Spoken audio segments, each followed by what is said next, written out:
निसरफाटा ते माळणी दरम्यानचे काम शामगाव घाटापासून शिवडे येथील कृष्णा पुलापर्यंत केलेले काम पूर्णपणे निकृष्ट दर्जाचे संबंधित ठेकेदार व कॉन्ट्रॅक्टर यांची चौकशी लावावी अशी मागणी सामाजिक कार्यकर्ते संदीप गाडगे पालकमंत्री शंभूराज देसाई यांच्याकडे केली. काय म्हणाले सामाजिक कार्यकर्ते संदीप गाडगे?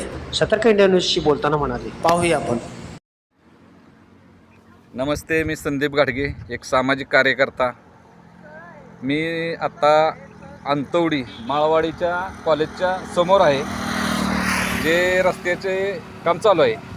तर आपणाला मी दाखवू इच्छितो की संबंधित जो काँक्रिटीकरणाचा रस्ता झालेला आहे, तर रस्ता करून जास्तीत जास्त 3 ते 3.5 किंवा 4 महिने झाले असतील. तर आपल्याला उकडलेला रस्ता मी स्वतः धावत आहे. तर हा पहा, संबंधित रस्ता आपणाला उकडलेला दिसतच आहेत.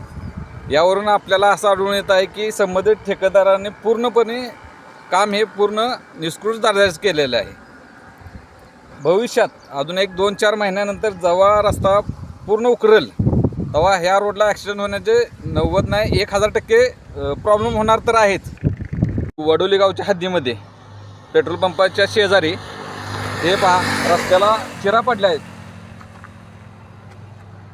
समोर पण बघितलं तर बरोबर. सातारा जिल्ह्याचे पालकमंत्री शंभूराज देसाई साहेबांनी लक्ष घालून संबंधित ठेकेदारावर कारवाई करावी अशी एक सामाजिक कार्यकर्ता म्हणून माझी एक त्यांना विनंती आहे.